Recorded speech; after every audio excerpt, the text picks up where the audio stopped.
Hey family, Ron Spears here with Grown Man Style. The nation is reacting to Will and Jada Smith in this latest Red Table Talk and this new word, which is not really new, entanglement. I want to offer my opinion on this subject. I'm coming up on 25 years of marriage myself, and I'll give you a spoiler alert. Stay the heck out of their marriage and focus on your own healing. I'll break this down and share some poetry with you right after the jump.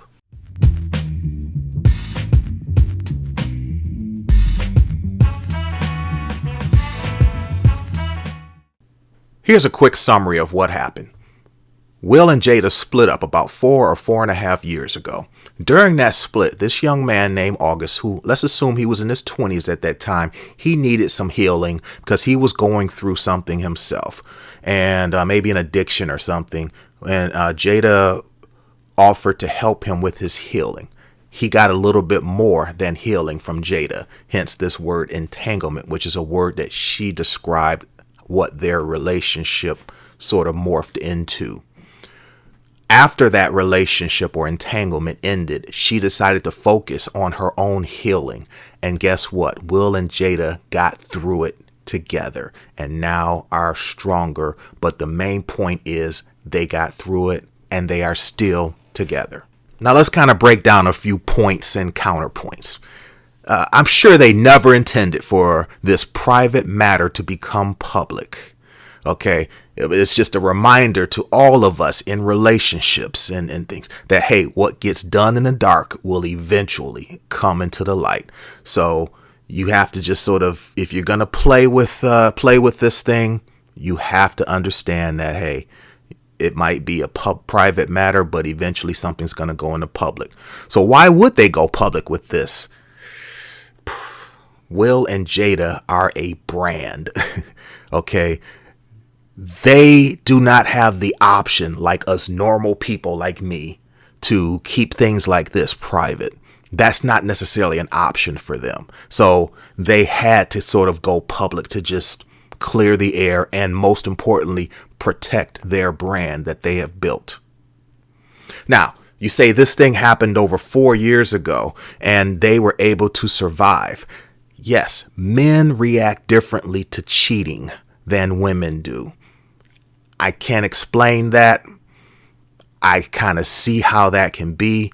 And there's been a lot of attention on Will's reaction during this Red Table Talk. You got to understand it's different. It's difficult. And this sort of, although he got through it, this probably brought back up some painful memories of going through that. And hopefully it didn't resurface all over again. But hey, as a guy, I can see how that could happen. So give the brother a break.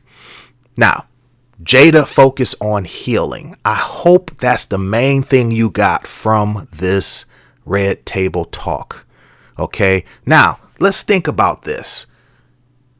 4.5 years ago, she dealt with this privately for the first couple of years and then publicly. Because if you look at the Red Table Talk series, they started in 2018.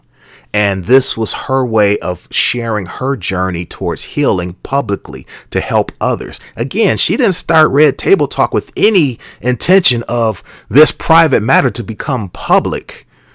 But at least it verifies that she went through a healing process, not just with her kids and her husband, her mother. A lot of different things came out in these Red Table Talk. Now, I'll be honest, I haven't seen a lot of these Red Table Talks, but I did see the one that Will Smith was involved, and he acknowledged a lot of his own healing and his own faults that sort of, played into this. Not this August thing, but just Jada's healing and his own healing and their healing as a marriage. And so why would people do this publicly? To help others. So we should be thanking Will and Jada for their transparency, because they just exposed that marriage is not easy. Okay.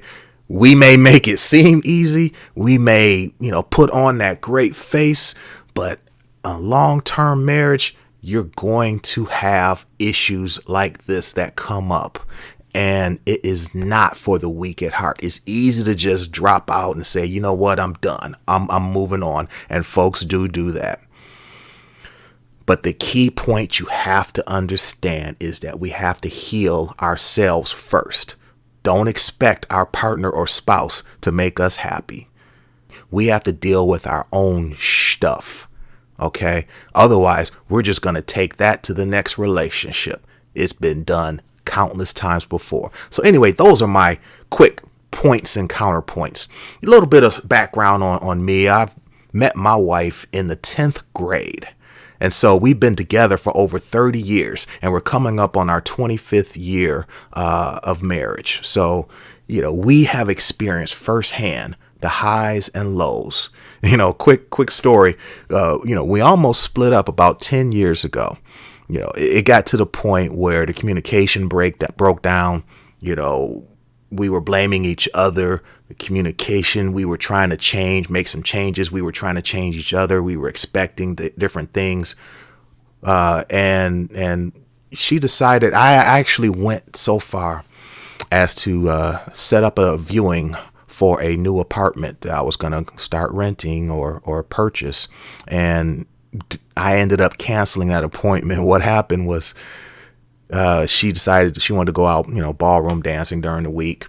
And she put on this dress and came out the bathroom, and I saw her in that dress, and I just sort of canceled this real estate appointment to view this new place. I was like, ooh, yeah, she's kind of fine. So let me cancel that and continue to work through this. I mean, just, real talk, real story, but, it's a little bit funny. But anyway, what Jada is doing through this Red Table Talks is she's found a medium to share her private journey publicly, not to put her stuff out there like that, but to help others, because that's how healing really starts.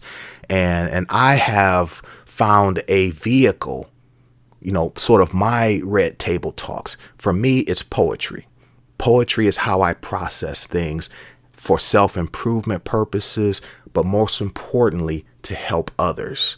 Okay, so I needed healing. She needs healing. We all need healing, and that should be done privately. I help run the men's ministry at my church.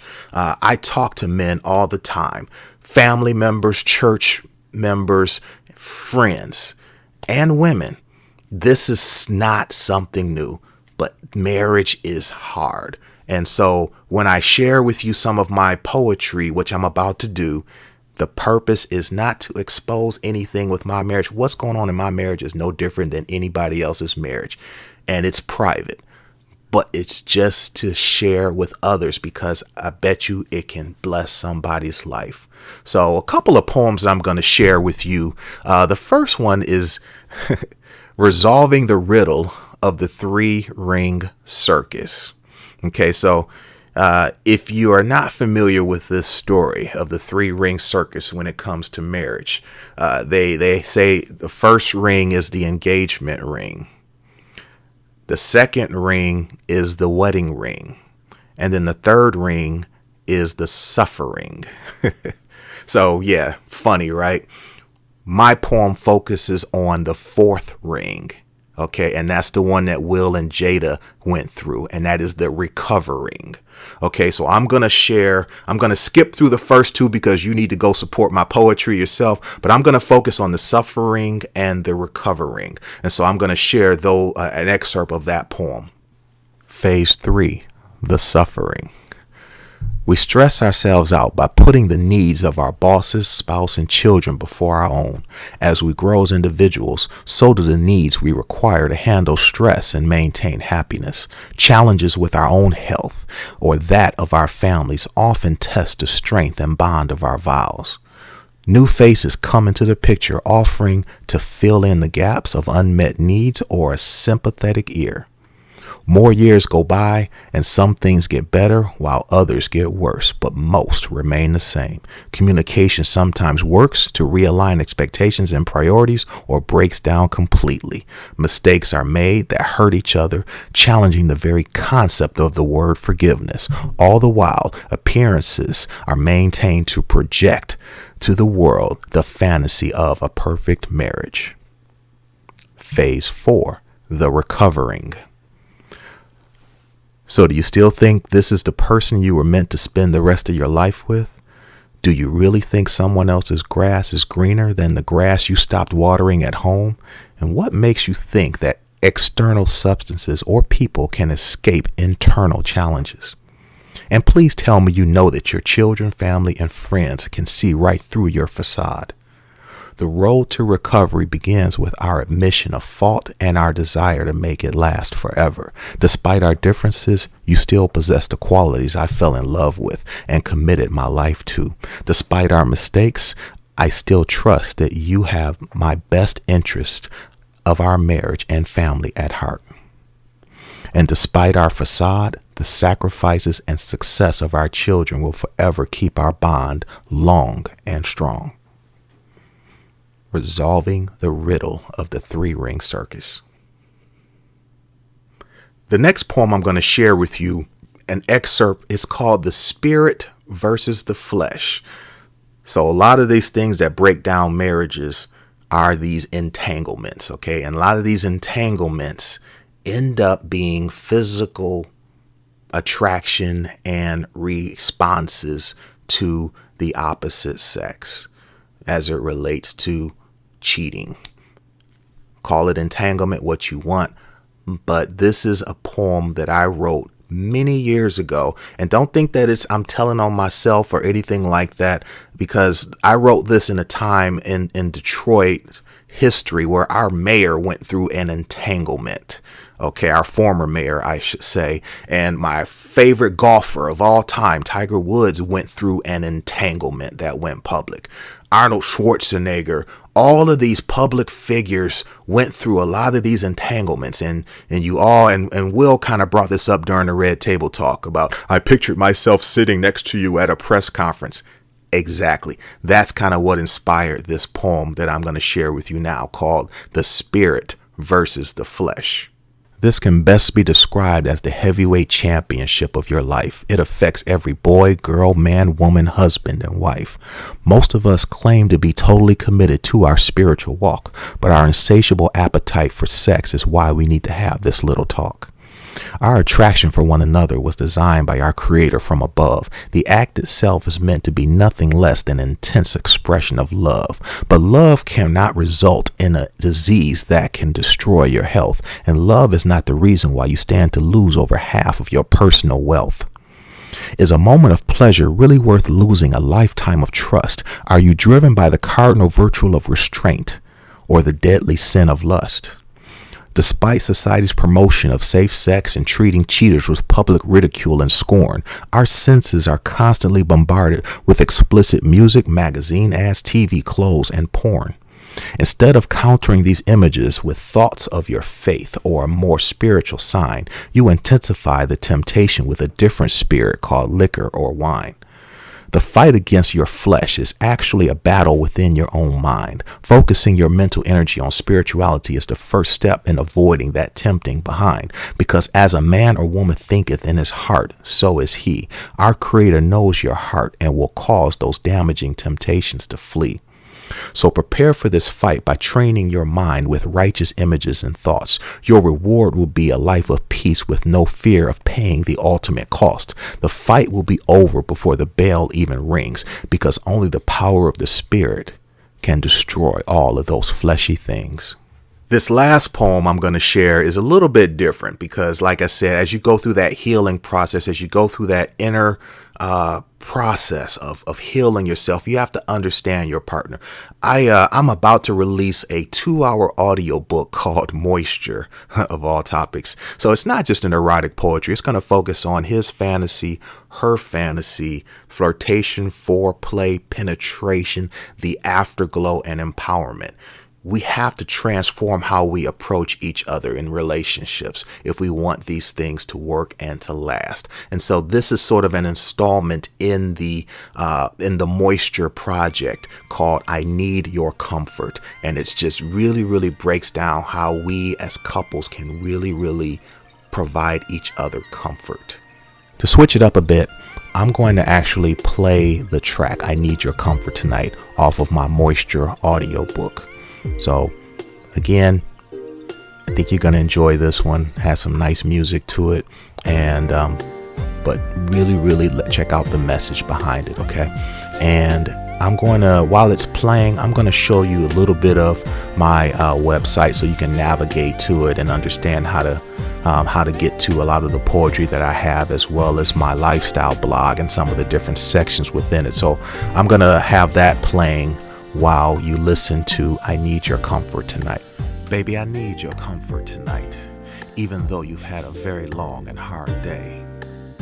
After the job added more than enough stress to your week, it's the security of your presence that I seek. After the kids took from you all they could for one day, I need something after you had your alone time to pray. After the news convinced you the world is going to hell, I need an intimate reminder that so much is still very well. After your mind and body have been drained of all their use, I need your time and energy to avoid yet another excuse.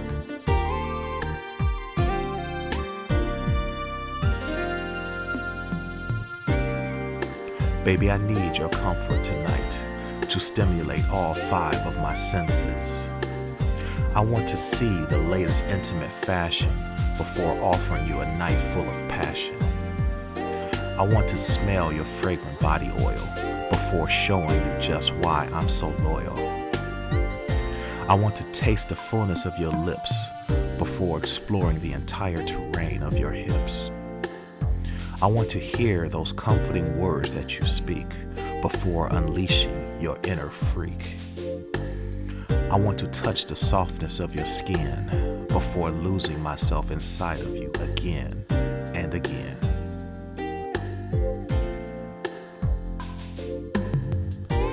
Baby, I need your comfort tonight, because what we're about to do is not for everyone. You represent the one that I trust, not just an empty vessel that caters to my lust. You represent the one that I love, sent to me from the Creator above. You are not just a pretty face, because I also long for the gentleness of your embrace. You have my heart and mind, while others can only offer a tempting look from behind.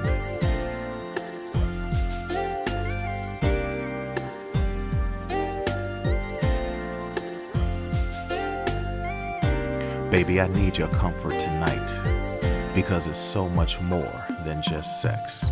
More than achieving the perfect arch in your back, it's how you complement my efforts with the skills that I lack. Hearing the lovely sounds of your moan serves as a nightly reminder that I am not in this fight all alone. Marveling at the prowess of your lovely physique keeps me honest about just why you are so unique. Satisfying the urges of a wild beast for you to tame, I long to hear your sweet voice call out my name. Baby, I need your comfort tonight, because we only have one life to live, and I have so much energy to give. To collapse into your arms at the end of each night, there's no greater energy than you holding me tight. To escape this world under the stars and the moon, don't underestimate the power of your spoon. I've chosen you to satisfy my earthly needs, to see the heavenly flowers in the midst of all of these weeds. Making love may not do much to kill your pain, but I need you to understand all that we have to gain.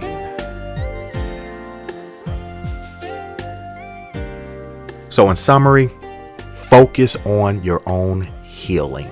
That has to happen. Don't let your partner or spouse be dependent on to make you happy.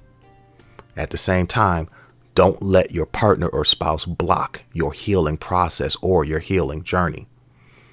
Get into alignment with your creator. I call it God.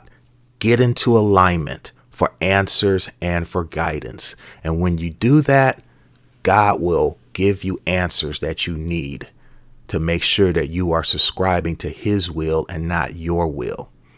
Subscribe to my YouTube channel so you can see more videos from Grown Man Style. Also subscribe to my Grown Man Style lifestyle blog. I want to hear your answers, your comments to this to this video. So put those into the YouTube comments or send them to me on email. Okay, check out Ron Spears Poetry. So you can, if you like some of my poetry, I'd love for you to check out Moisture and some of these matrimony and meaning of life. I have poetry about a lot of different things. So you can get a glimpse of all of that through my website, Ron Spears Poetry. So check that out. Okay. Thanks. I hope you all enjoyed this.